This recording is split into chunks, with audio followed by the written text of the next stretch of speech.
Ia te au le hawa ma le whalualu tele. Ia utou pa ia ma utou mamalu, ma walunga nei aso. A vela uleu whamafonga tau molimoli o le mātou o le ipule ia Mark Robinson. E mais fōi le chair o New Zealand Rugby, ia Brent Impey. E mais fōi le fionga ia Sāvai, Sir Michael Jones. Ia mais fōi nei Bailey Mackey. Mātou senior exec o New Zealand Rugby. Mātou fōi le matanga luenga o New Zealand Rugby. Mātou taro whalava. Ma lao le soifu maua ma le langi e mamā. Ua mātungo whia nei aso a wā o tau mai le nei wha moe moe. Warm Pacific greetings, everyone. I'm Ronnie Clark. I'm the New Zealand Rugby's Pasifika Engagement Manager. And it's my role here today to welcome you all here. Thank you so much for coming and joining us here. I'd like to welcome you all here on behalf of our CE, Mark Robinson, also our chair of our board, Brent Impey, and members of our board who are present here, of course, Sāvai, Sir Michael Jones and Bailey Mackey, our senior exec of New Zealand Rugby, and of course our hard-working staff here at New Zealand Rugby too, just to welcome you all here today.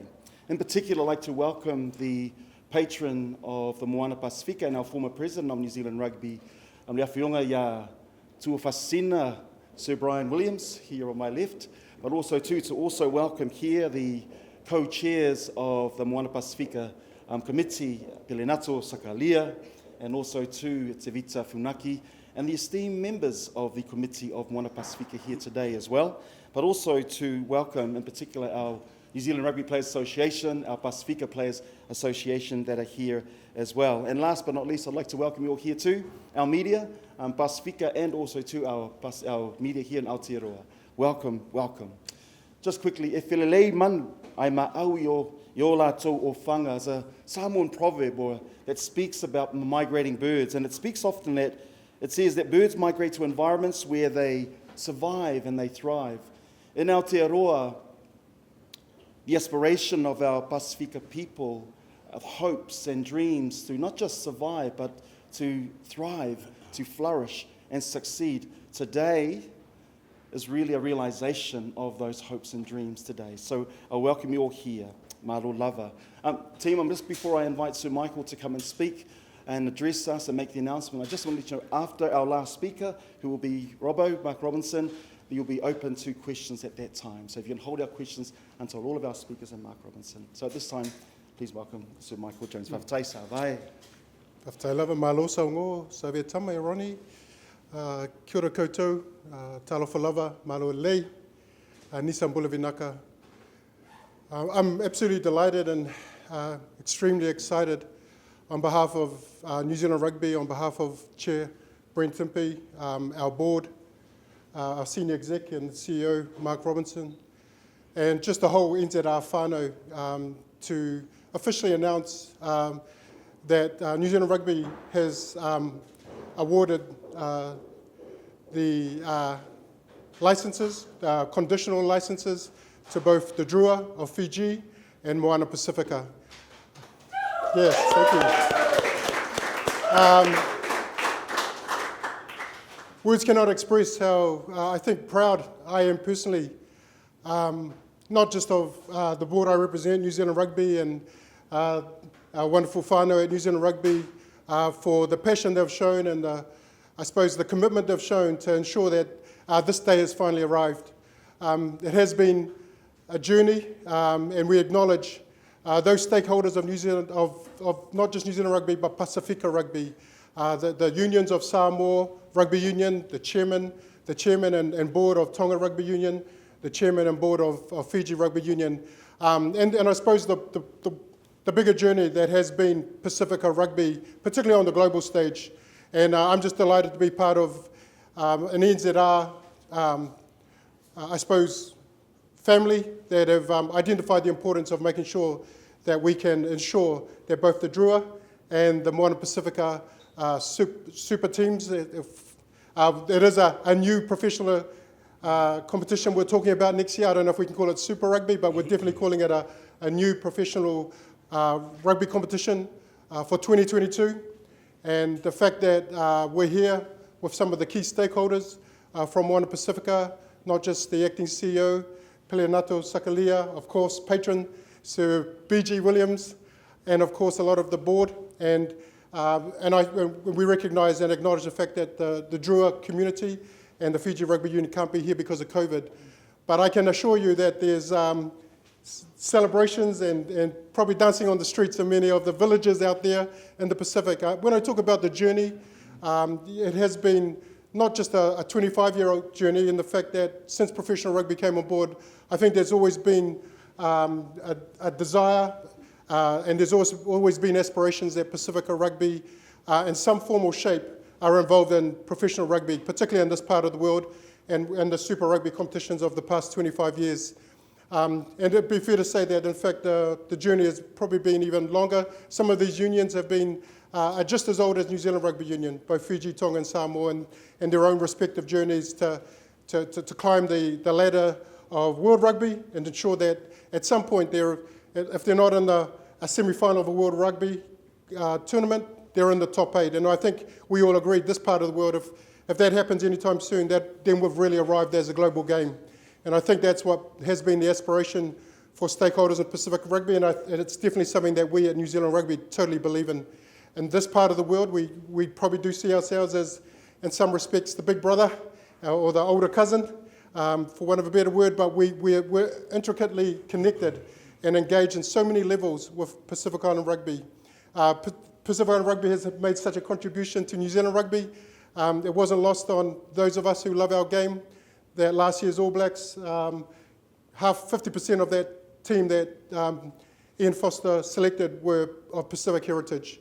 The contribution of Pacific people to our game over a long, long time, and I see Sir BG here, who is my boyhood hero.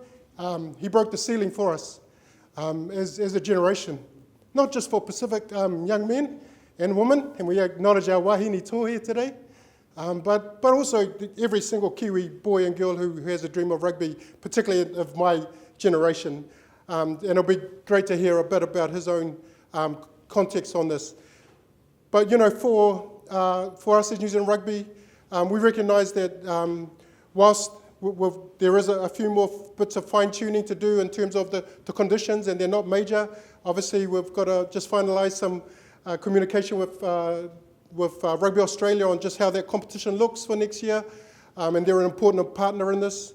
But also with regards just some finalising of their business plan, and thankfully there's a great team around Moana Pasifika, and we've been very impressed with the calibre of the people who have been diligently working, not just in terms of Moana Pasifika's credible and very compelling business case, which obviously got it across the line this far, but also Fiji Rugby and the Drua. And I know Robert will be agree with me on that, and so will Bailey. It's been very impressive, the work that's been done, so that we can ensure that come 2022, the mystique, the unique flavour, everything that Pacific Rugby brings will be evident. It will spice up that rugby competition for 2022.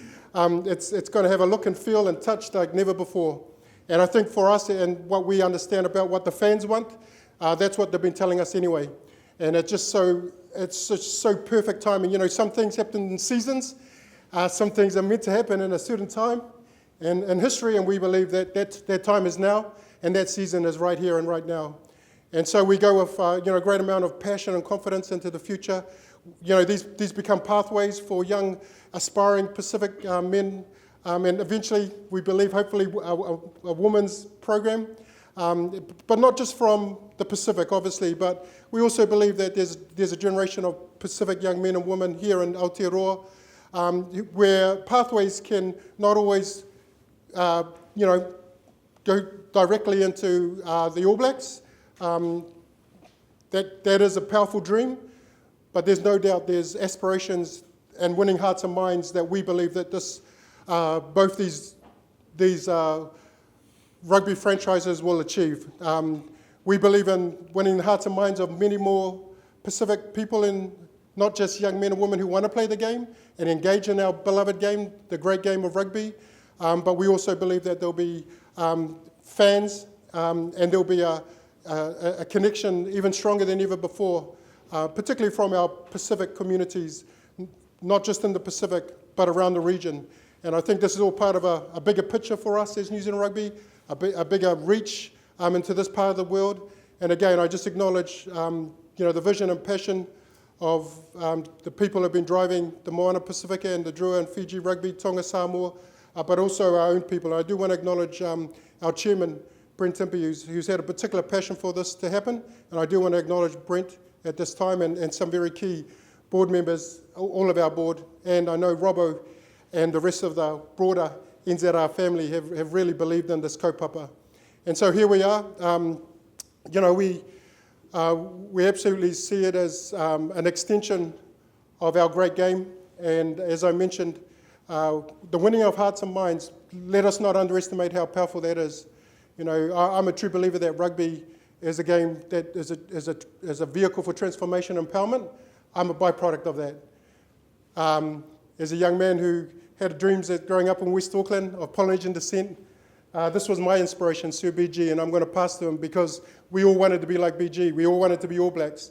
But, he made us believe that it was possible. And I think that is the opportunity, that there'll be a new generation of another additional generation. And we all look to our All Blacks. We all look to our super rugby players who are up there.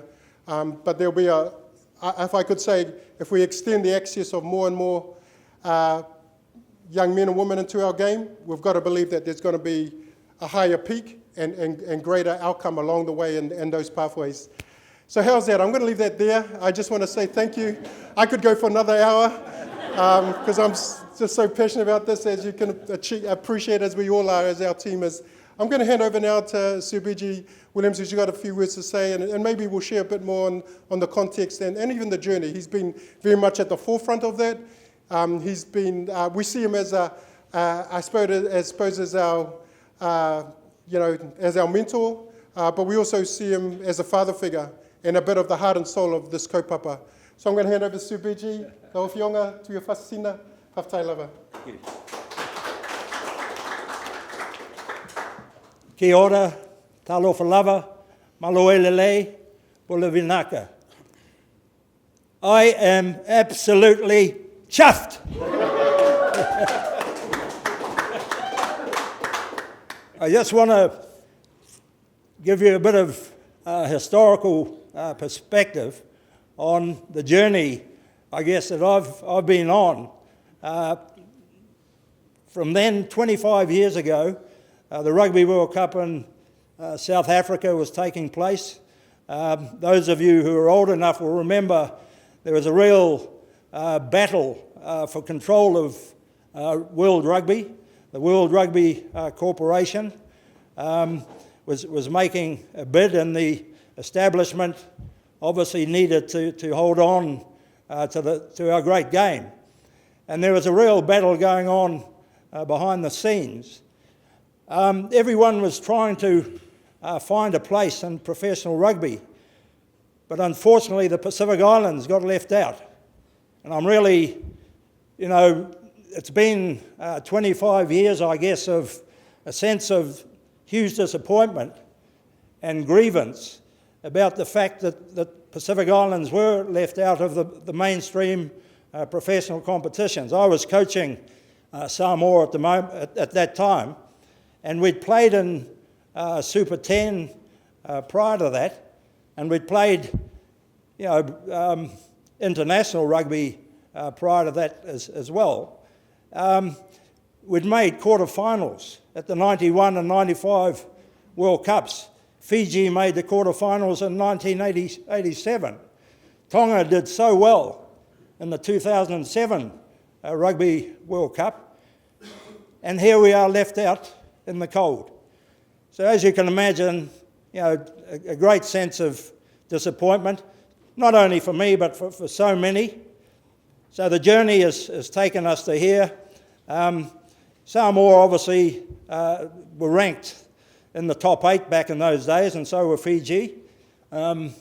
What's happened because of not being involved, I think, in mainstream competition is the standard has gradually dropped to the point where Samoa, Tonga, Fiji is probably a wee bit higher ranked, but Samoa, for example, is 16th at the moment, having been a quarter finalist at 2 World Cups. So that's been the degradation, I suppose, of our game, because the players weren't allowed to play in mainstream competition. So Michael also coached Samoa during the period, and I just want to emphasise the fact to all of you that we're true blue Kiwis, we're true blue All Blacks, we're true blue Aucklanders and Blues supporters, but we happen to wear this other hat, which is the blood that courses through our veins. And that's why we want this to happen. And it is happening. Great stuff. Listen, without any further ado, as you can see, I'm pretty passionate about this. Thank you all for coming, and I guess there'll be some questions later. Thank you. Thank you. Malo, everyone. It's been the fourth act to follow these three legends. It's a bit difficult, but I want to start off by firstly thanking the Moana Pasifika Steering Committee. We're a bunch of individuals that came together over a period of time to bring together our collective skills and experience, which is the Pacific Way. Each person kind of chips in what they can, to try and find a way forward to pursue the bold aspiration that Sir Brian has just talked about. I also want to acknowledge the board. While it's been a tough journey, while there's been a lot of disagreements and a lot of challenges, for Moana Pasifika, the decision that's been made by the board is a bold call. It's a bold call. There's, apologies. There's a lot of hard work that needs to be done. A lot of hard work. But the responsibility that we carry is a burden.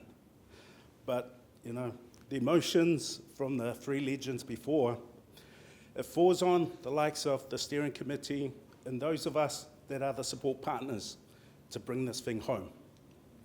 What the board and the exec have done is empowered us to make this a reality. The empowerment model is something that Moana Pasifika and Fiji will embrace. It's in our blood. It's what we do. We have the people, we have the numbers, and more importantly, we've got the diverse skill sets that you need to make this a reality. There is no doubting the talent that exists within Pasifika. You all know that. But we need a way to harness our people, our culture, our stories, and blend it with the commercial business skills that we need to succeed as a professional organisation, but then also attract the right people to coach and manage. I wasn't going to cry, but it was Charlotte's fault. But, if I can just say, I just want to acknowledge just a few organisations who, without this, we would not be here. I want to acknowledge MFAT for their support behind the scenes. They contributed big time. To our partners, Deloitte, for bringing us the technical capabilities that we needed. But also we want to acknowledge our Pacific organisations that have come in behind us, to back us up. It's these organisations that are going to come to the fore now that NZR has had the courage to bestow this opportunity. That's what's going to be revealed, and we look forward to the opportunity to kind of put it on the field.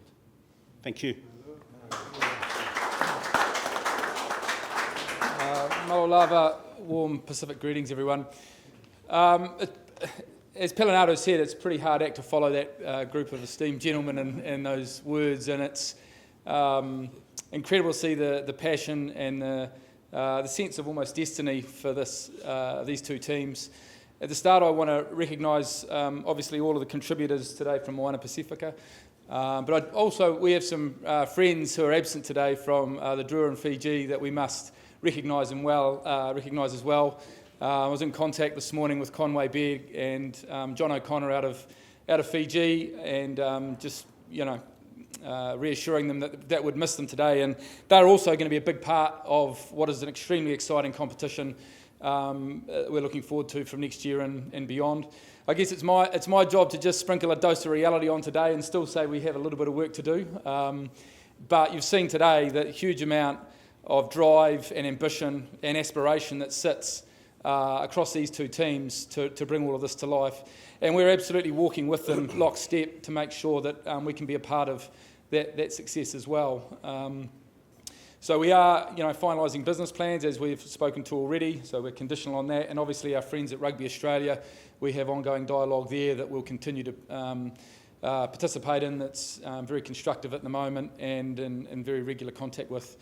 So I know there's going to be a few questions. I won't go too much further apart from thank you all for being here. I think the turnout is symbolic too of the genuine interest in this and the sense that we are on the frontier of something extremely exciting for our competitions going forward that will elevate this competition more than just about rugby. It will be about the way we bring different communities and different cultures to life and together, and that is something within New Zealand Rugby in terms of our ambition to inspire and unify and live by what we call the rugby way that is really powerful at the moment, and something that we live with day by day in terms of our responsibility we have to our community and our country and our game for that matter. And we know that rugby is a hugely powerful vehicle in making those sort of things happen. So thanks again for coming. We'll open it up to questions. I know I'll be probably last, so we'll welcome everyone forward and hopefully we can...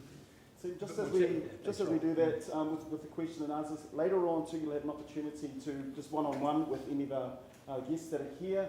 Just direct those, just let Charlotte know that who you'd like to speak to. That would be great, all right? Please open them up for questions. Thank you.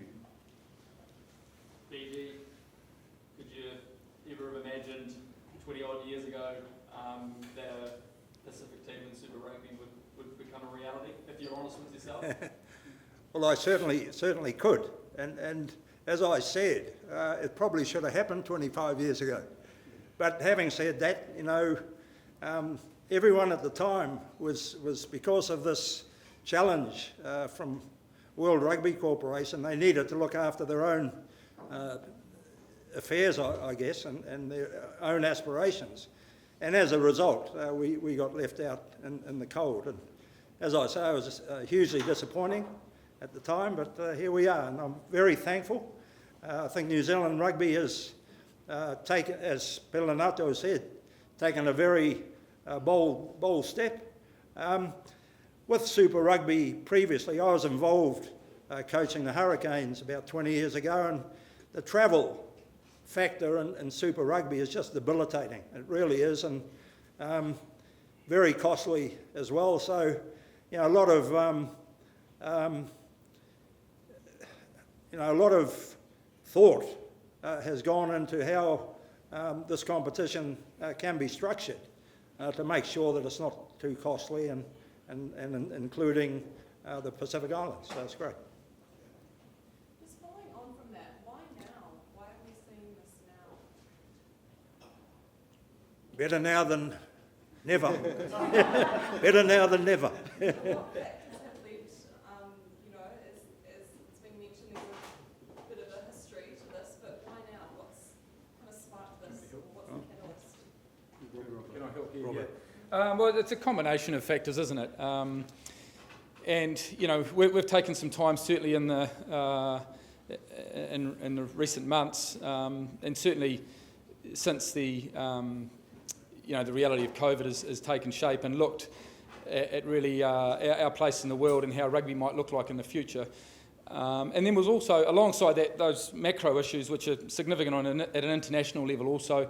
We've taken some time to make sure that anything we do with our competition comes with an absolute commitment to quality. So the teams coming in have to be sustainable and commercially viable, and they have to play at an extremely high level and be highly competitive. So taking the time to make sure that all of those criteria are in place and being met has taken some time to work through. So I'm not going to go back 25 years, it'd be fair to say, but I certainly can speak to the last 12 to 14 months in terms of some of the considerations we've been having and in constant dialogue with the teams around some of the expectations that we have, and also hearing from them some of the realities they are working from. And I think we've come to a stage where we're in a really good middle ground at the moment, and looking forward to working forward. And just following on from that, where are things at with the Silver Lake negotiations? Can we pick up on that later? I'm happy to talk about one of my, yeah. I mean, there's no change. I might as well answer it, and then everyone can leave me alone later on it. So, it is the same as we last time we spoke publicly on this. We're continuing our consultation with a whole range of different stakeholders. We are working towards, a potential decision at the end of this month around the AGM. We're making sure that all relevant stakeholders and partners in this work are having ample opportunity to ask questions and find out all the information they need to make an informed decision. That's essentially where we're at. We remain, hugely excited about the possibilities that are involved with bringing an investment partner into rugby in New Zealand, and we see that benefiting the entire game, as we've talked about regularly. So, with that regard, there's no real change at this stage. Yeah. Well, just on the bring back in, you mentioned talks are constructive with Rugby Australia. What more needs to happen in the discussion between NZR and RA to get final, I suppose, approval for these two teams? Well, we're partners with Rugby Australia in the competition, obviously, along with the teams we're working with that we're talking about today. So there's a whole range of things up at the moment around potential models, governance structure, looking at a potential commission that will have oversight of things like laws, innovations, rules that we're excited about, because we're in a more closer proximity to look at some of those things. Finals formats, there's any range of things, a lot of detail to work through there. So in principle, they share our excitement and optimism about this opportunity, but like us also, they want to make sure that we have absolute detail around the financial model that we're looking at, and some of the other things we talked to about, competitive balance and all those sorts of things. Yeah. So, Michael, how do you think this news is going to be received, particularly by younger members of the Pacific community?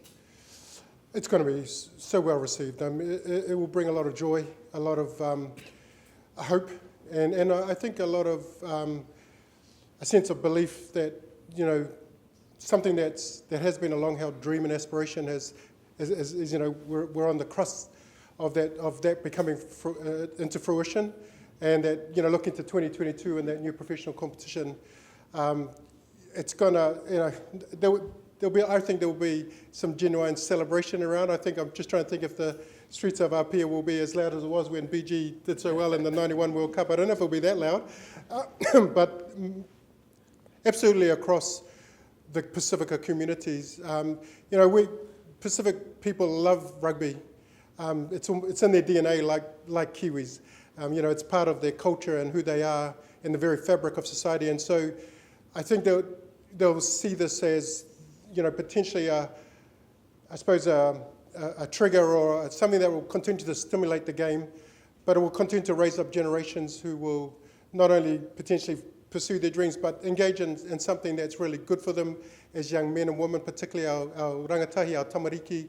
And, as New Zealand Rugby's vision says, the power to unify and inspire, we can't underestimate how big this will be. So, there'll be genuine, joy, I believe, and particularly those who have gone before us. And, there's been, I'm talking as Pacific rugby players, there's a whole generation that have gone before us who believed in this, and actually, I suppose, blood, sweat and tears were shed to see a day like this arrive. So, we acknowledge those who have gone before, and then there's a whole lot of stakeholders in our game, and we have some of our representatives of our women's game here, not just in New Zealand Rugby and in Pacific Rugby, and of course, there's the connection I can't underestimate too, and and the importance of that connection between our Pacific communities. So I think that bond and that connection will only grow and be enhanced through this kind of news and this kind of special day that we're witnessing and being part of today. And you're confident that the teams will be quite competitive, able to Yeah, absolutely. If you think about a journey of any new team, and we've seen some teams where it's taken a bit longer, and we think maybe of what happened with the Sunwolves, but in some senses they were coming right after 2 or 3 years. But I'm sure New Zealand Rugby and the organisers, and of course Moana Pasifika and the Drua have a lot of confidence that their journey will be pretty quick. They'll come up to speed. I mean, you're talking about 30 Pacific Island boys in this case, and they're quick learners. And when they marry that natural talent with a real professional structure, and they've got that whole, I suppose, scaffolding around them, which is going to be really outstanding. We've seen some of the work around not just growing their rugby sense, but growing them as young men to be all they can be and fulfil their promise and their potential. So I think that team will come up to speed pretty quickly. I have a lot of confidence in that, actually. But we're not expecting. It could be 2 or 3 seasons. We might see one of those teams in a semi-final against the Blues, or was it the Crusaders? Did you say the Blues? Either or. Either or, yeah. But most certainly, what we are seeing too today is by announcing this today, and this was really important, is that those franchises can really get moving and get cracking around finalising those team lists. They've got some great potential coaches coming on board, and it's really important that they get on the front foot and sign those players up, get those coaches on board and start doing the mahi, so to speak. And so we've got a lot of confidence in their ability to do that.